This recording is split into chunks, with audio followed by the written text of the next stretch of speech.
Little talk then is a little bit more about track day driving, and what we wanted to do really, rather than give everybody a kind of real in-depth techniquey kind of talk, which we can do, we just thought we would try and give people a few sort of quick wins that you can take away from the stuff that we do over the year, the kind of most common things that kind of come up. So that's the thinking behind what we're doing here tonight and some of the things that we're going to talk about. So it's more of a kind of some little pointers really of the common sort of pitfalls that people find themselves falling into. So let me see if we can get this going. So yeah, so find your place on track day with myself and Kat, as I say, who will be along fairly shortly, but we'll get going as we are. So for those of you who don't know, Kat and I are have a grand title of driving consultants, but essentially we're driver coaches. So we work with manufacturers like Porsche, which is one of our main sort of sources of what we do, as well as lots of private customers and things like that. So our backgrounds are motorsport. We're both racing drivers, but we've both been coaching. I've been coaching since 1994. Kat's been coaching since about 2000. So we've been at it for quite a long time, and we're quite prolific. We've done a lot of it. Because we do a lot of work with Porsche, those of you who've been to PEC and seen what PEC is all about, you know, we are there quite a lot of the time. Our private client base is growing a lot more, so we're doing a lot more privately, but it's what we do when there's no pandemic on. We are in a car pretty much every day on a circuit somewhere. So we sit with a lot of people, we do a lot of this kind of work. So we've seen most things. I can never say you've seen it all, but you've seen most things. So this is kind of a culmination of some of the kind of key points, as I say. So in terms of who we are, if you want to have a look at our websites, feel free.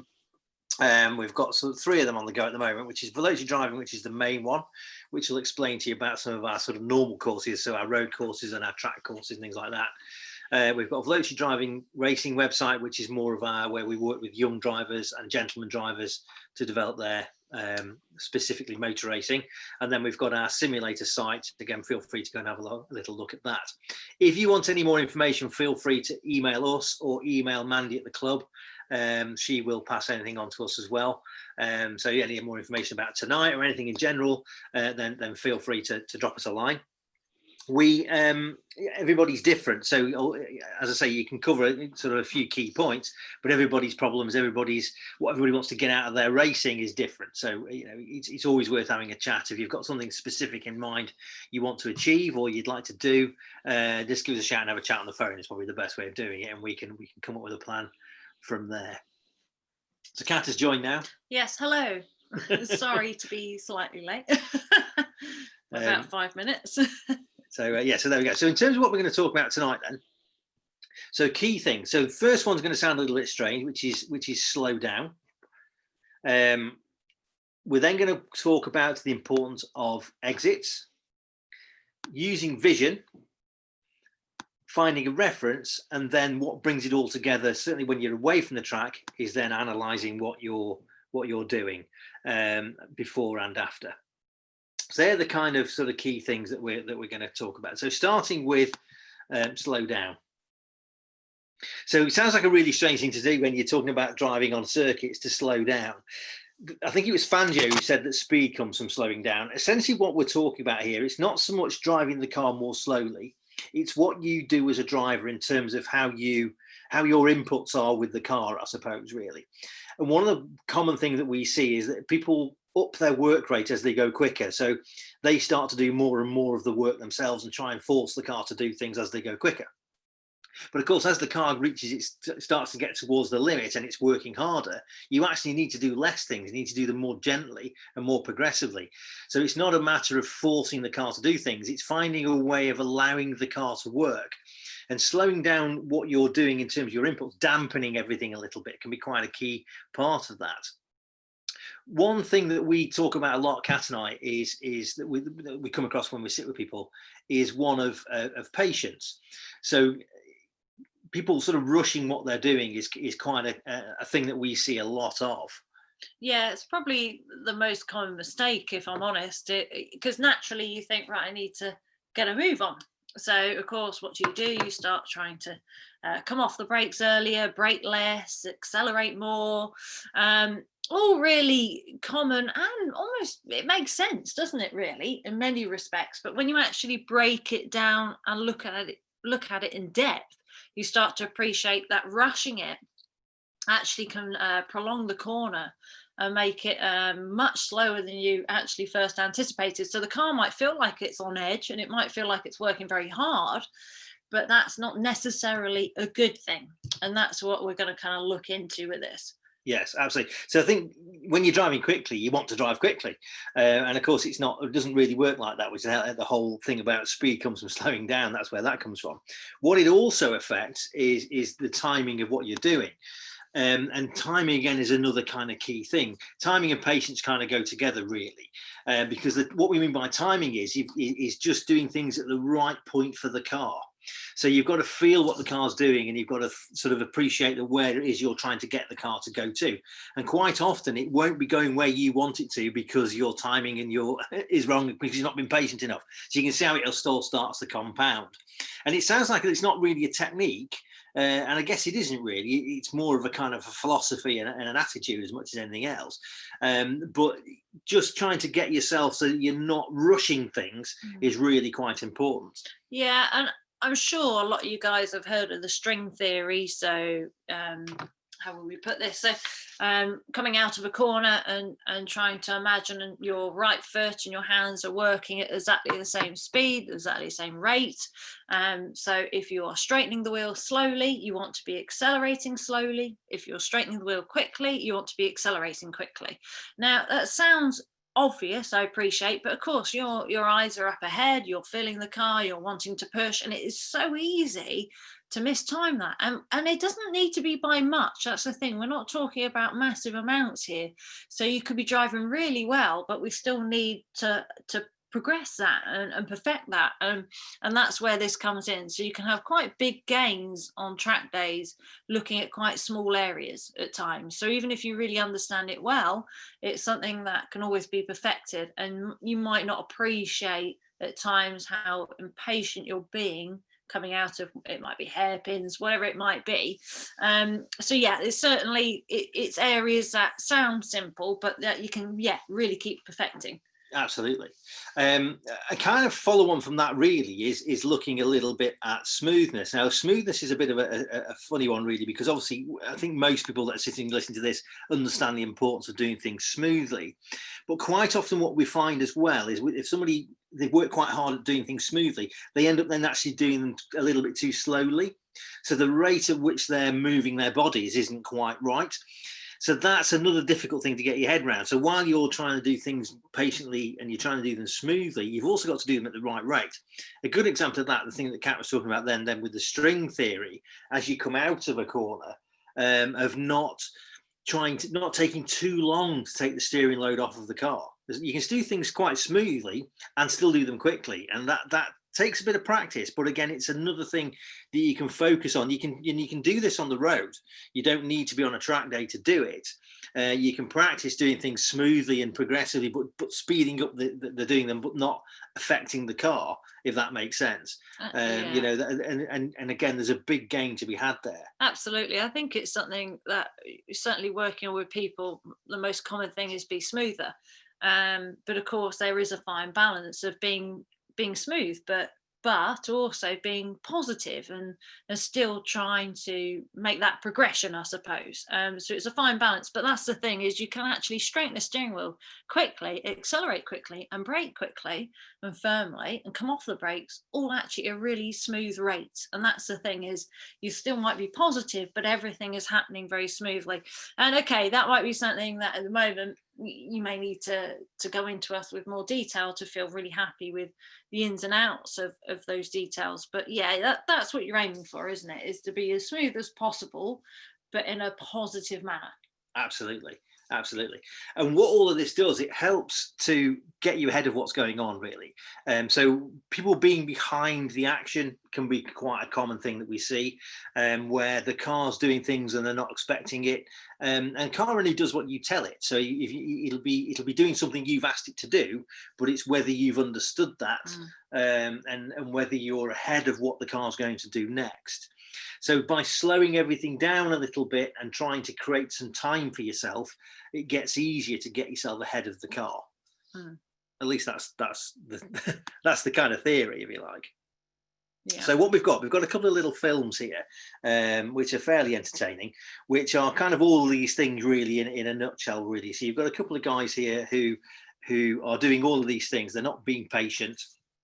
They're not being particularly smooth, and they're a long way behind what the car's doing. So the first one is a chap in a BMW. So apologies if anybody recognises this boat. There's no names. And there's not. This isn't to name and shame anyway. No. You know, we're all in this together, and we're all learning, right? You know, and we're all at different stages. So I don't want it to seem like we're being negative about somebody, because I've certainly made plenty of mistakes over my time. Oh, absolutely. I'm sure you have, Rich. But yes, it also we can learn from others, I suppose. So this is where this will come in, hopefully. Yes. So the first one, as I say, is a guy in a BMW, and he does the classic thing. If he turns into a sharp corner and immediately, as I would describe it, does a wheelie, and then the car doesn't really know what's coming next. The next corner he then seems to forget about. But anyway, have a look at the film, and you'll kind of get the idea of what we're looking at. Here we go.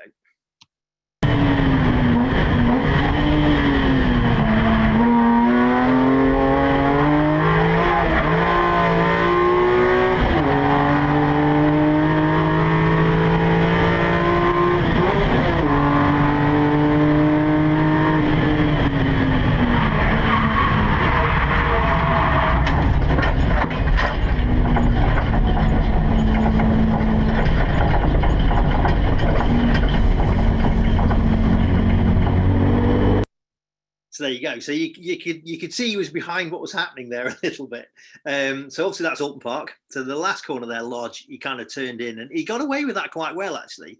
He was a bit early on the throttle, and it just oversteered a bit of the exit. But when he got to the next corner, I'm not entirely sure what he was thinking or where he was looking, but you can see how easy it is to take your eye off the ball, because he's not driving slowly, and there's quite a bit of footage of him driving, and he's not a terrible driver. No, not at all. If anything, he's probably quite confident, isn't he, really? Yes. And pushing, which isn't a bad thing at all. But only needs to be one thing out of that sequence. Now, it's hard to say, obviously, from this perspective, exactly what that is. We could guess and say, oh, it's vision, or, you know, just being eager, getting on the gas straight away, or not slowing it enough. But overall, yeah, I mean, from my personal perspective, it looks like vision. First of all, he looks like he's misread the corner completely, for the second one, certainly. And of course, most people think, right, I need to carry loads of speed in because that's the way to be fast. And that actually is logical, isn't it? But actually, if you think about it and you break it actually down, if that then prolongs the corner and you end up very, very wide, and you're then off the gas and nothing's really happening, and then you're on the gas much later and much more steadily, then you've prolonged the corner, made it much bigger, and therefore is much slower.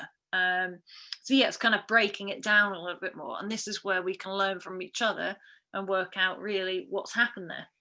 Absolutely. The next one is slightly more alarming, because it's difficult to sort of, he's just so far behind the car, this guy. And you'll see this is only a little MX-5, so it's only got about 30 horsepower, but even that, you managed to get that to overwhelm it. But anyway, there you go. Have a little look.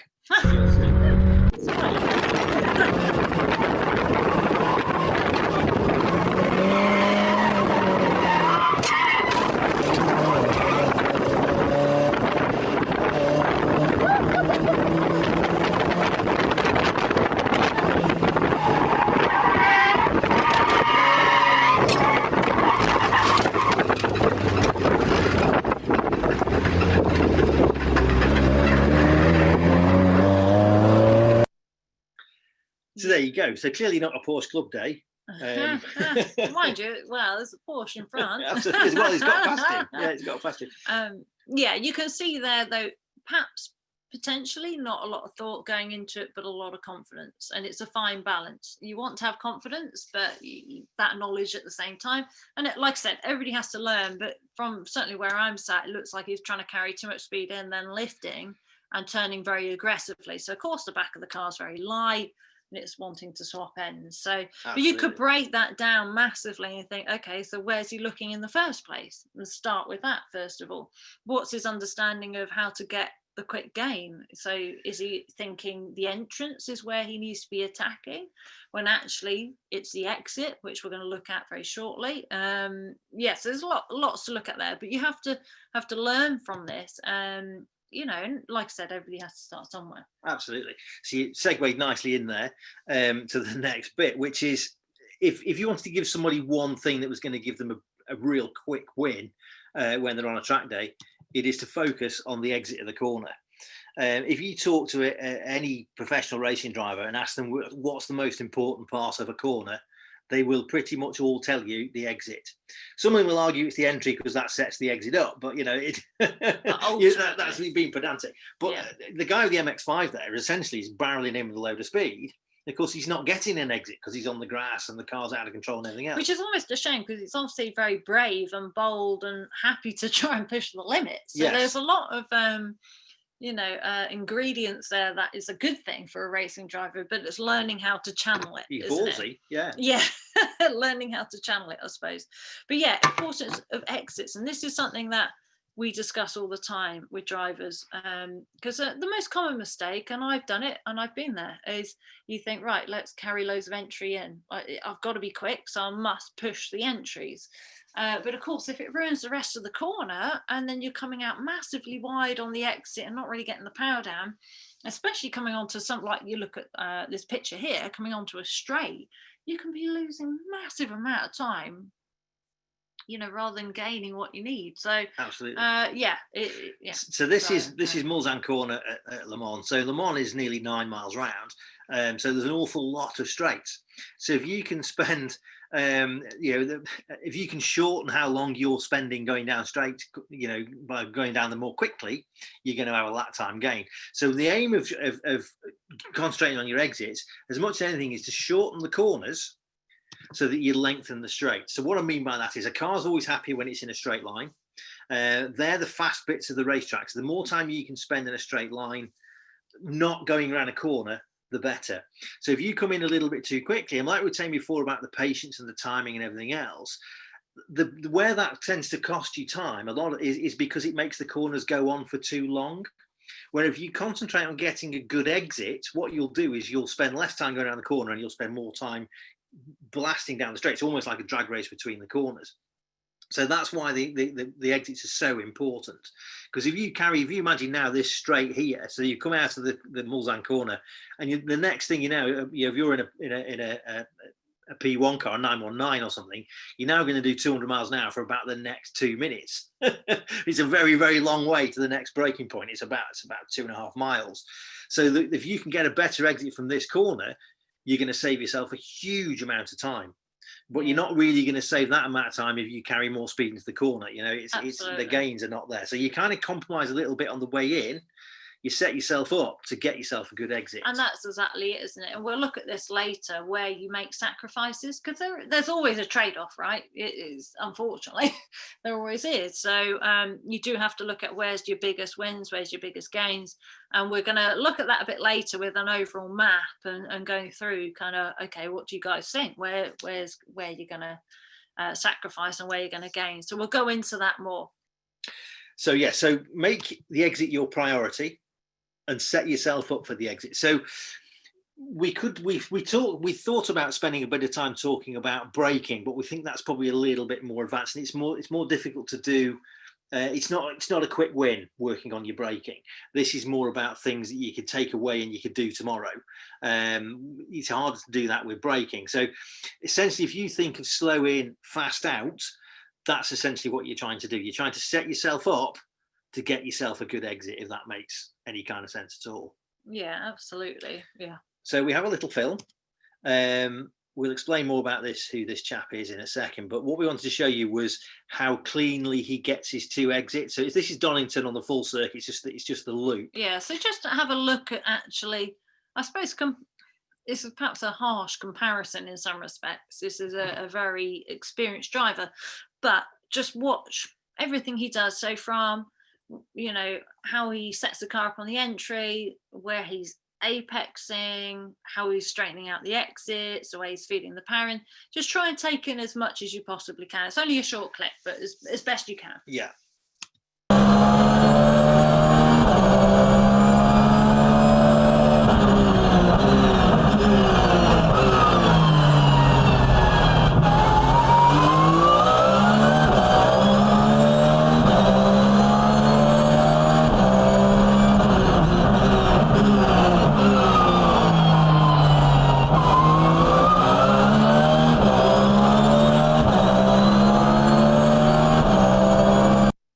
So you can see there, you're coming out of the second one. You know, he's not even using as much road as the guy in front, but he got such a clean exit. You just drive straight past him. And they're all the same. This was a British GT test session, so that was a GT3 car that he just passed. Obviously, we're in a 997 GT3R here, but you can see lovely, clean exits. No wasted time, no wasted energy. But what you will notice is it looks easy, so it's not frantic. And I know when I was learning, I assumed being on the limit meant frantic. Like everything had to look so on the edge. Now, of course, it depends what you drive. I do think older cars, there's so little grip, it's going to be on the edge much earlier. But yeah, I do think with a more modern vehicle like this, with a lot of mechanical grip, it needs to look that clean. It needs to look that tidy, where it's very simple. Right, let's make the corner short, get it in, get a straight exit, get clean power down. Now, of course, that's easier said than done in any of these situations. But of course, somebody of we said who he is. Not yet. No, no. Okay, sorry. Yeah. Okay. Oh, shut up. Yeah, well, no, it's not for any reason. It's just I'll save that little surprise. Okay, Yeah. sure. So that leads us on to the next bit, really, of how you start to. We've talked about patience and time and all that kind of stuff, but essentially what we're trying to do, and I touched on it earlier on, is create some time for yourself, because the earlier you pick up on things and the earlier you start to plan and deal with things, the easier it becomes. So all of a sudden, speed starts to become a byproduct then of good technique and good planning and putting yourself in the right places and looking in the right places, so that it doesn't feel that quick. So the one key thing, and this is because we've got a helmet cam here, you can kind of see where the driver's moving his head to a degree. So that's quite useful. But what we're coming to essentially is how you use your vision, and this is a very, very key thing. And we spend a lot of time talking about this. So the picture there is Kimi Räikkönen at Monaco. But you can see the front wheels are straight, but his head's turned. So he can't see round that corner, but he will be looking at a point beyond where he can see. It's not because he needs to see that particularly. It's just that he's telling his brain what's going to come next, so that he gets ahead of it. It's very, and we'll go into this, but subconscious, isn't it? It's like learning anything, an instrument or anything. It gets to a point where you only need small detail and the body will do the rest, won't it? Now, it takes a long time to get to that point. Yeah. But right from the start, that needs to be happening. And like Rich says here, you can't see a huge amount, but he's seeing enough to give him more information, right? Yes, absolutely. Bearing in mind how quickly he'll be going at this point. So what he's doing, he's creating time, because he's getting himself a long way ahead of the game. So he's looking a long way down the road. This takes a lot of practice, because as you go quicker, especially when you start to learn new things or you start to push things a little bit, your vision will drop. And it takes a lot to get your head to lift and look further down the road. But it really, really pays dividends, because it suddenly gets a lot easier once you've trained yourself to do it. Because as we keep harping on about, you're getting in front of what's going on. Things start to slow down. That's quite key. As Kat was alluding to then, is then how your brain and how your body works. So your hands will follow your eyes. So driving is very much a subconscious act. You don't have to think about how you make the car go around the corner. So if you find reliable ways of making your subconscious work for you, it doesn't half work well. So what Kimi Räikkönen will be doing here, he'll be looking at where he wants to put the car. His neurological pathways will do the rest of the work, as it would with any of the rest of us. Okay, we're not all driving Formula 1 cars around Monaco, but the principles are absolutely the same. If you can get your subconscious to do the work for you, it makes life a lot easier. And it all falls again back into the same thing of just slowing things down, creating time for yourself. And it is doing that, isn't it, from a young age, or as early as possible. When I say young age, you know, from whenever you start. It doesn't mean, oh, well, the F1 drivers do that, but I'm not going to do that yet. You need to do that immediately. That's part and parcel of the makeup of what you're doing ultimately. So yeah, I mean, I go on, don't I, all the time. I think probably every podcast I've done or webinar like this, I've gone on about vision being the backbone of everything we do. But it really honestly is, and it sounds so simple, but because it's so subconscious, actually, it's very easy to not appreciate where you're actually looking. So it's really important at times, however much experience you've got, to ask yourself, where am I looking? Just now and then, and actually really assess it. Am I looking really where I should be, or am I using all the vision available, or am I just looking right in front of me? And really, we'll go into it more in a bit anyway, but ultimately you need to be scanning all the time, getting as much info as early as possible. Absolutely. So you said there, Mark, eyes on main beam. That's a good way of putting it, really, but you've also got to bring your eyes back. Yeah, so it's constant scanning, because one common mistake is when we start talking about looking ahead, and I've had this a lot with drivers, is they feel this pressure to only look ahead.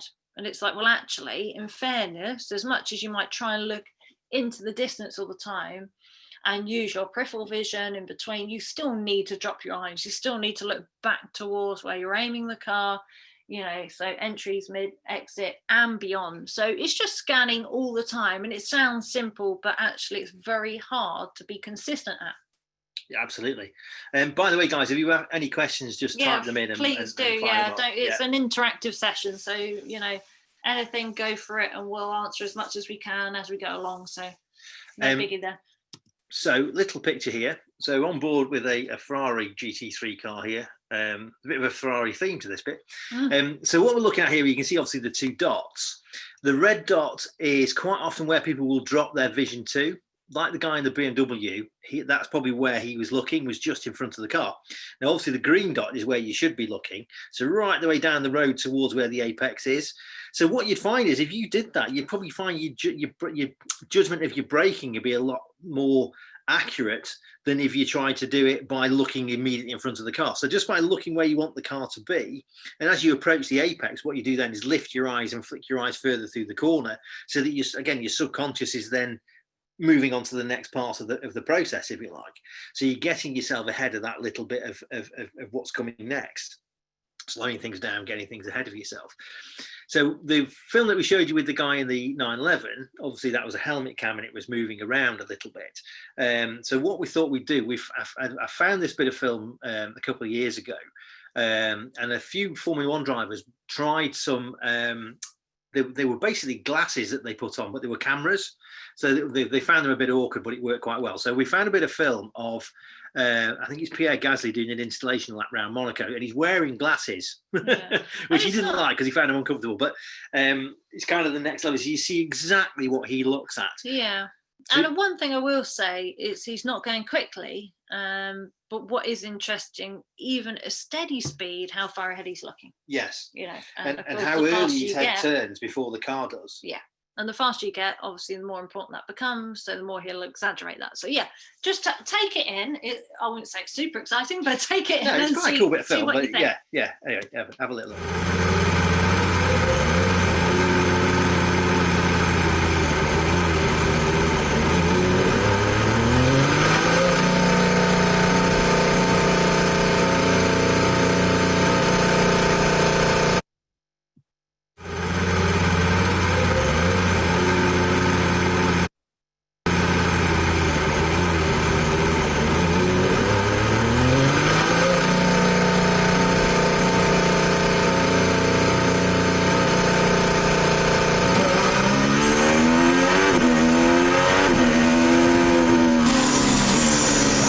Turn one. Turn one, good.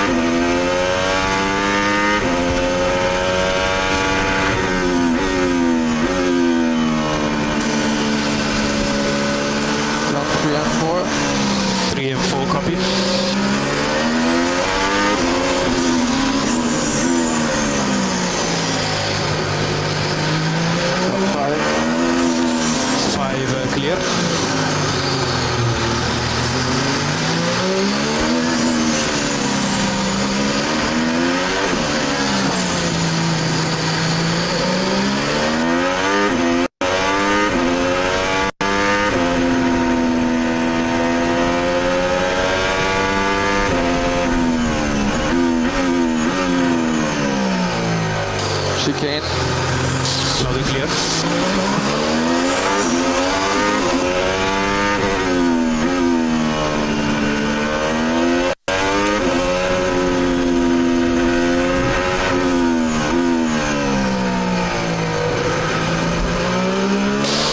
Box, Pierre, box.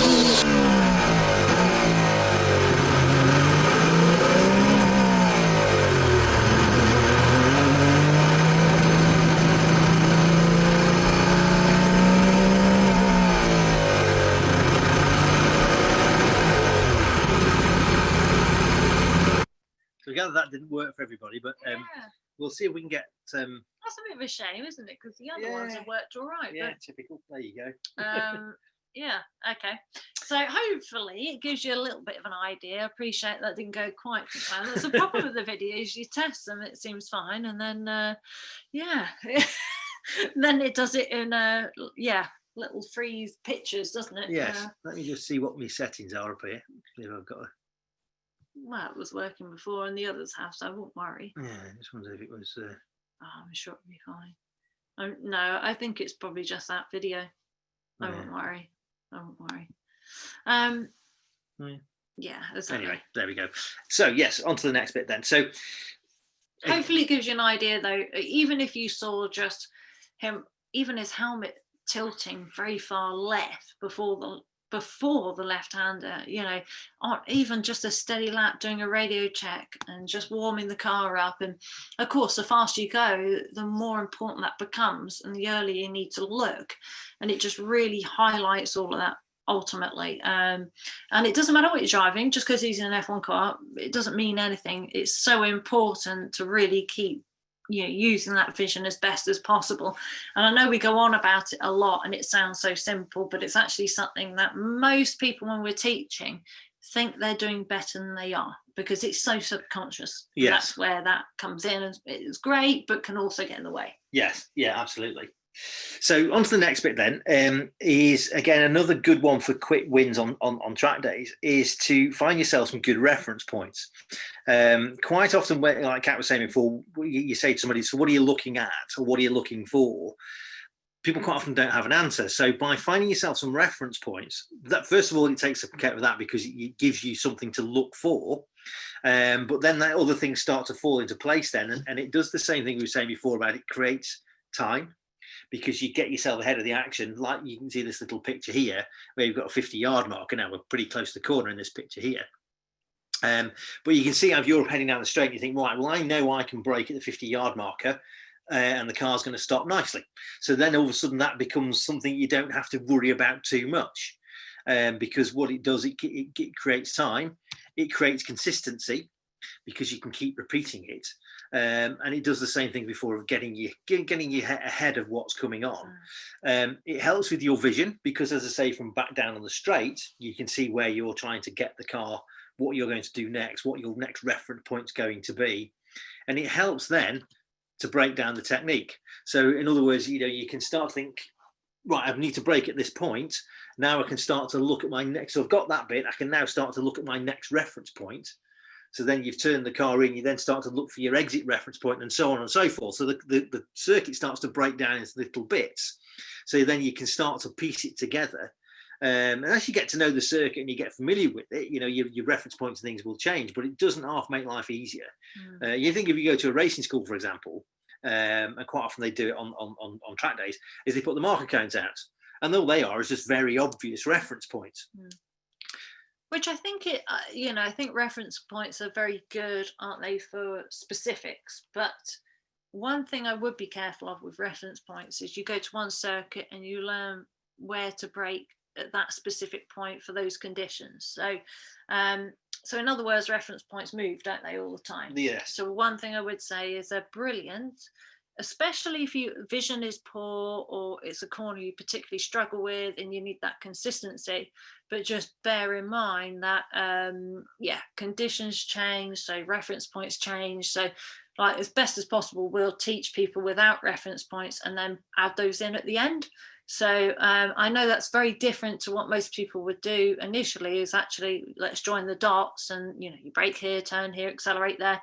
But actually that's not really teaching you. It might help you for that immediate moment, but actually in the long term, it's not teaching you for other circuits or different conditions. So reference points are brilliant in context, aren't they?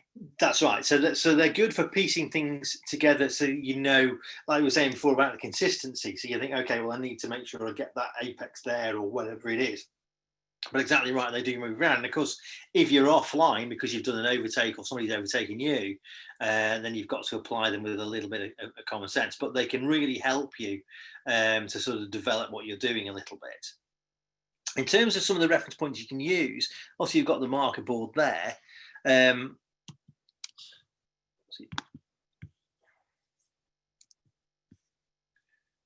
on. There we go. So we've got a picture of a couple of corners here at Barcelona. So a good one that kind of people don't really know is there, but it's obvious and you'll see it everywhere you go, is where the rubber marks are. So for here, you can see a dark black line, which is the line that cars will use coming into that corner. Now, lines always look really odd when you're stood at the side of the road. You think, well, that doesn't look right. But when you're in the car, it makes perfect sense.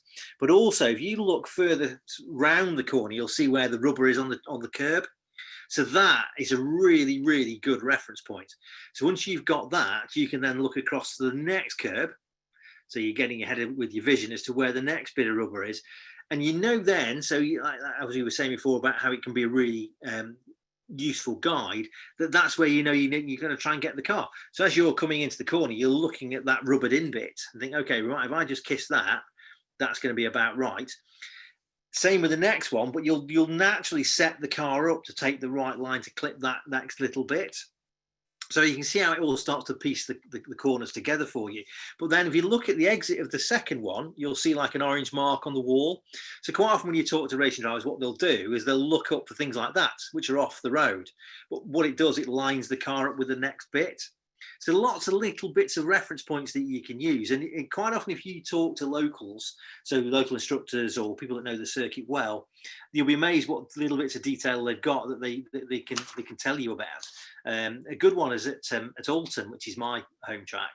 As you come up Clay Hill, up under the bridge, if any of you know Alton, Jackie Stewart years and years ago said if you set the car up so that it's in line with the biggest tree you can see, it brings you over the hill on the right line. But the trick then is to then stop looking at the tree because it's about 200 yards off the edge of the road. But it just gives you a good guide as you go up the hill to look at the big tree and it pops you over the top. Mind you, have they not cut that tree down? No, that tree's still there. Oh, is it? Yeah, okay. yeah, I know that they have They've cut cut a most lot of of the trees. trees, Yeah, yeah. I was going to say, I know they have. Well, they've left that one. Oh, yeah. okay. Yeah, sorry guys if that video didn't work. I mean, unfortunately, we've tested it, we've run it, and it's worked our end. God knows why. Unfortunately, we're not very IT savvy, so I don't know why the other one's worked and it hasn't. But obviously, any questions, even after this, if you're still not sure and you think I didn't get that, just send us a message and we'll get back to you and give you some guidance on it. So hopefully, no big deal there. So the reason I put this picture back in, this one with the Ferrari, this is a pretty good reference point on the left there. But the same thing about when we were looking ahead, what you would find is if you were looking down towards the apex there where the green dot is, then you'll find that your peripheral vision then will pick up on the reference point there. So that's quite a useful thing to do once you've got a reference point programmed in, again, letting your subconscious do the work. Same kind of thing. So we're going to tempt fate because we've got another video. Now the videos, some of them, so the next one we're going to show you is the same guy as before at Donington. And it is Nick Tandy. So the reason we thought we'll keep that quiet is because obviously he's not a track day driver. He's one of the best racing drivers on the planet. But it's really good to see somebody like him work. Now it goes a little bit in and out of focus because it's a helmet cam. So it's not got a fixed focus. It tries to focus on whatever, is the most logical thing to do. So it does go in and out a little bit. But what we wanted to, reason we thought we'd throw this little bit of film in is because it's everything that we've kind of talked about so far. He's very, very patient with the car, which you have to be a little bit with 911s, otherwise they tend to understeer if you're too early with the throttle. But he's really patient with the car. He's very consistent in what he does. So he hits every mark. You'll see he never misses an apex, he never misses an exit point. Everything is exactly where he wants it to be, but also he concentrates very much on shortening the corners and getting good exits. So it's quite a nice little film. It's just one lap of Donington. Fingers crossed it plays. Yeah. Go on. Sorry, no, I was just going to say that I do think with the videos, unfortunately, it does depend a little bit on speeds, doesn't it? Because you know, it's working this end, isn't it? But it's not working for everybody. Yeah, so I think it's no. just yeah, So sorry, can't alter it.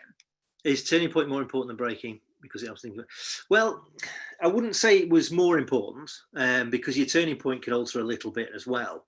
You tend to find that braking is normally the last thing that you would work on, because the gains you get from braking in exactly the right point are quite small generally. So you can actually work on getting a better lap time normally earlier by actually doing a slightly longer, lighter brake, because you can judge your entry speed that little bit better. And if you get your entry speed sorted out so that you get just the right amount of speed in without compromising your exit, that'll gain you more time than negging your brake point. So it's not about whether the turn point is more important. I can see where you're going with that, really. It's still about the exit, so that will dictate where you turn pretty much, if that makes sense. Let's try this film anyway. So we'll just let you watch this and hopefully it'll work.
Yeah, no, absolutely, because it's about getting the car set up for the exit. But you see how much he shortens the corner, so he carries that brake right the way in and continues to tighten his line.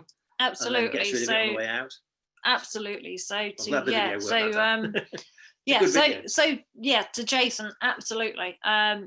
And that kind of proves the point, doesn't it? That it's not necessarily about the entry, it's about the exit. And we get it a lot where actually, genuinely, a lot of the time with clients, they think, oh, I'm sure you're getting me to brake early, or you're braking earlier than I am, or softer than I am. But it is thinking about, obviously every car is different, every corner is different, but trying to carry momentum, but shorten the corner and get a straight exit. So however you achieve that, that's what you're trying to do, really. So last coach Silverstone GP talked about so getting the car to rotate depends on the corner a little bit, but that's essentially what Nick's doing there. Is he's letting the car, when you say rotate, essentially getting it to turn to point where you want it to go next before you pick the throttle up. Because what tends to happen is when you pick the throttle up, the car, wherever it's pointing at that time, when you touch the throttle, it'll want to then go in that direction. So if you're a little bit early, it will then stop rotating and it'll start to then disappear off the way, not where you wanted it to. So if you just wait, if you're a little bit more, comes back to the being patient thing, a little bit more patient until the car's pointing more where you want it to go, you'll get a better exit. Yeah, and Colin has said about advocating trail braking into corners wherever possible. Yeah, honestly, yeah, I think pretty much all corners I'll trail brake. There may be the odd one where it's unbelievably fast, where actually it's almost a dab of the brakes just to settle it and scrub enough speed. And you want a very neutral car on the entry, so that, in other words, it's quite a shallow bend, so the front's not working that hard. Then yeah, it's less of a trail brake, but I would never just leap off the brakes. So in some respects, there's always some form of trail brake, isn't there? If you're hitting the brakes, yeah. It's just how much would depend on the corner, and that would depend on the tightness of the bend. So if you think of a hairpin, well, that's when you'll trail brake most. That's when the front end is working incredibly hard. But for more, shallow kinks, that's where it starts to alter. And you're still coming off the brake slowly, but not for as long, let's say. Yeah. So trail braking, sorry, Jamie, trail braking is essentially it's carrying in a much reduced braking pressure into the first part of the corner. So there's an overlap between the braking and the cornering, but you're not hard on the brake. You've still slowed the car down 90% of it in a straight line. You've pretty much rolled the brake off, but not completely. You just keep a little bit of brake on just to keep some weight over the front wheels to help it change direction. And it does confuse people, because if you go on to a red letter day, most of the time, I work with loads of guys that have been instructing on this, and we've done it too, right? Where it's you're braking and off the brake and into the corner, because they're teaching with the very basics, but it's not for long before you really need to be able to trail brake, because otherwise you're not really setting the car up for the bend. You're not using the weight, and you can't really get the most out of the car. You're slowing the car, but you can't set it up, and that's where trail braking comes in. Yeah. So getting on the power early on the exit is often said to be important for the following straight, but can be too early. Absolutely right. Absolutely. So that's what we were talking about before then, when somebody touched on about letting the car rotate. So if you've not got the car to rotate, so it's not turned in effect as much as you want it to when you pick the power up, that will push the nose wide. So if you want to get the power on earlier, you've got to turn more.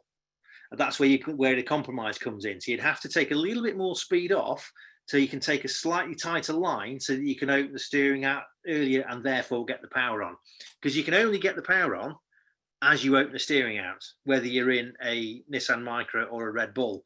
It's exactly the same, because the principles will be, as soon as you pick the throttle up, you'll take grip off the front wheels, and it will start to go in the direction it's pointing at that time. So if you've not got your timing right, you'll start to understeer off the road. In a 911, that's really pronounced. And quite often with 911s, the classic 911 of it wagging its tail and disappearing off through the bushes starts at that point. So power on too early gives you, as somebody said, they understeer like cross-channel ferries. And it was a works driver who said that to me. So what they do is they grip like crazy at the back, push the nose wide, and of course immediately then, if you then take your foot off the throttle, you will bounce it and it starts to wag the tail. So it's all back to the same thing of being patient and waiting until the car is pointed where you want it to go before you go near the throttle. So if you want to get the power on earlier, you need to alter that bit, if that makes sense. Which takes us on nicely to the next bit, really, which is the final little bit about analysing what you're doing. Which sounds easy. It sounds easy, yeah, absolutely, yeah.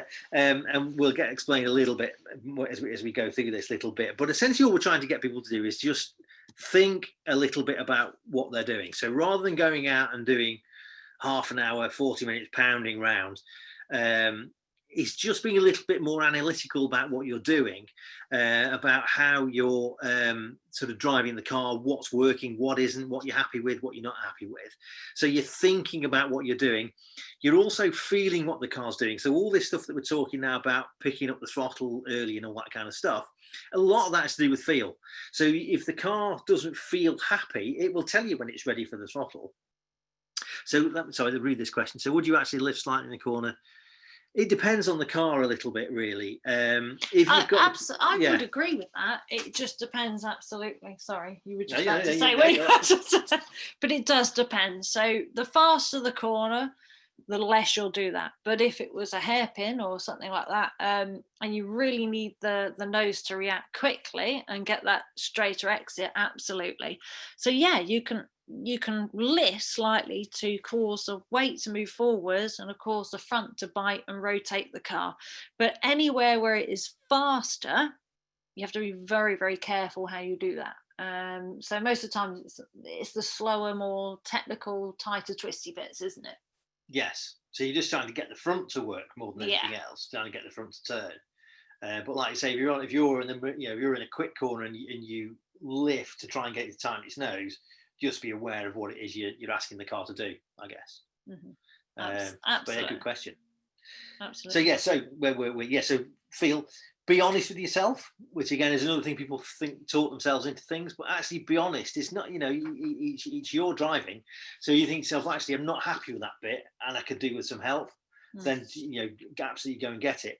And one key thing that I always try and encourage people to do is to make notes. So anybody we work with, I always try and write a report so that they've got notes that we've made that help them to remember what they did on the day. But not even necessarily just us either. So depending how you work, but also as the driver, I think it's very important, if you can, to jot down your own notes at the end of the day from the track, what you found good, what you found bad, what alterations you made, what worked, what didn't, because honestly you learn so much from that for that immediate moment, and also for next time. It does make a difference, I think, for everybody. Yes. So advice on having confidence to turn off PSM. Well, the way that Porsche set their cars now, depends how old your car is really, is the PSM is designed now so that you can put it into sport mode and leave it on.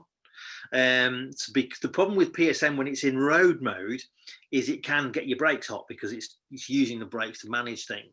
So there is now a sport setting where you can back the PSM off a little bit.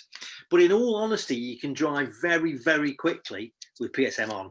Absolutely. I think honestly, unless you are looking almost for the final 10th or less than that, I think the systems are that good these days that if you are driving really well, super smoothly, but in a very positive, quick manner, then actually you shouldn't find PSM really intervening, really, should you, all that much? I think it depends on the age of the car. I appreciate that, but for a more modern one especially, so yeah, I think it depends. Yes, I'm not going to lie, that ultimate pace, that final 10th in anything, PSM off. But I do think you need to be very experienced to be able to appreciate that. I'd never get anybody to turn it off. Yeah. And I know I can, because what we've been doing at PEC recently is we've been leading people around. So I did a day when we were out on Silverstone National Circuit with a guy who was very quick, and neither of us took the PSM off, and we were going pretty quickly. No, actually, if you don't have it, then that's a different kettle of fish. Yeah, somebody said they don't even have ABS. Well, yeah, I get that. Yeah, absolutely. But if you've got it, I would leave it on, because the limits of the modern one are massively high. So once you've turned the PSM off, if it starts to break away, you're going to be going a lot more quickly. Older cars, you've got to understand what they're doing. So if you get an early 911, for example, they really will, they get quite bad understeer. So what you have to do to drive an old 911 properly is you have to let it start to come round on you before you pick the throttle up, and that takes a lot of practice. Because it's frustrating almost, isn't it? Because you feel like I need to be on the power. It's great once you work it out, power. but you need to know what you're doing with it. So if I've driven a few sort of early 2-litre cars, and you've got to let them start to really almost start to spin, and then you pick the throttle up and they stabilise. But if you don't pick the throttle at the wrong point, then obviously you get a tank slapper on and you're going off up the grass. And again, it all takes experience. That's what 911s are all about. And they're all different, and that's the thing is, unfortunately, it's not as black and white as you'd like.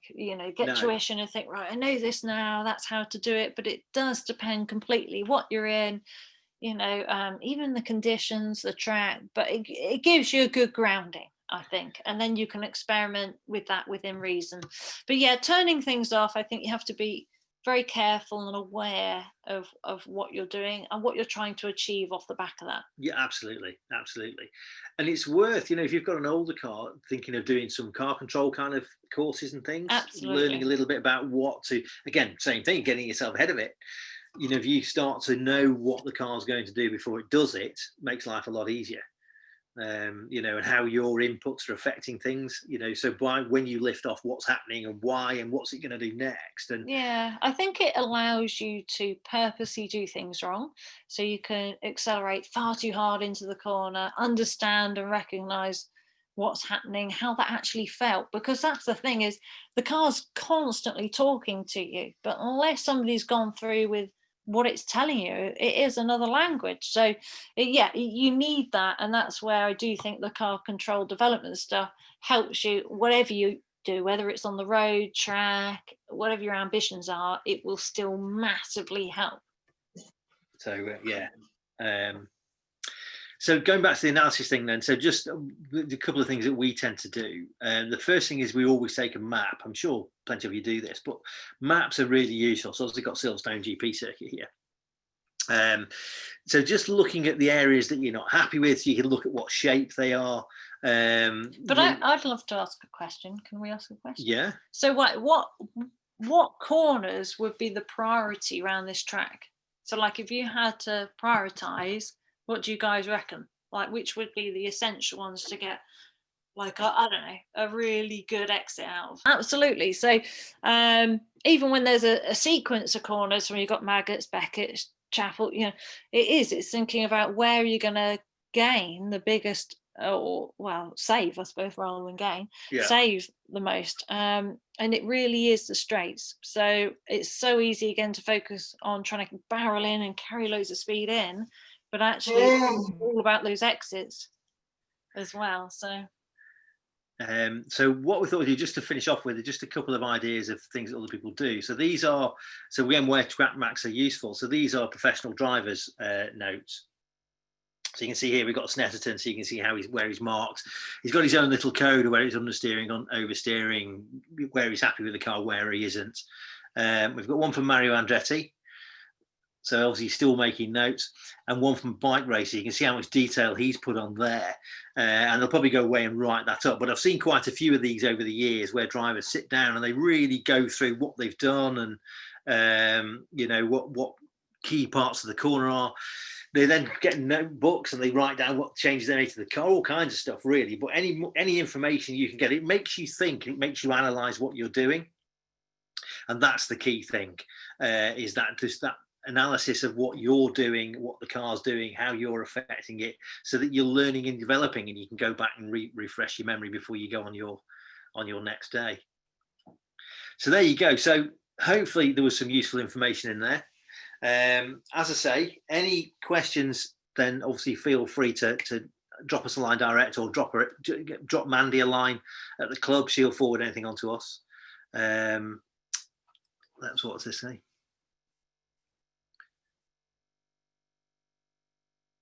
Well, if you drop us a line, drop us a line easier, and then we can give you a fuller answer. Absolutely. But yeah, basically yes. In the short. Yeah, Colin. So but yeah, just give us a shout and we'll go through it in more detail. But yeah, absolutely. And the case for any of you guys, you know, even if it's just a little question, and that's it, you know, feel free to ask, please, you know, no big deal, whatever it is. You know, because these things, it's just looking in this situation, anything that can help, you know, give you something to focus on and enjoy. But yeah, please feel free, send us a message and we'll go through it in more detail. No big deal. But yeah, hopefully you all enjoyed that. Thank you so much, guys, for listening. Stay safe. Yeah. Thank you. I'm going to try and get out of here now. Thanks.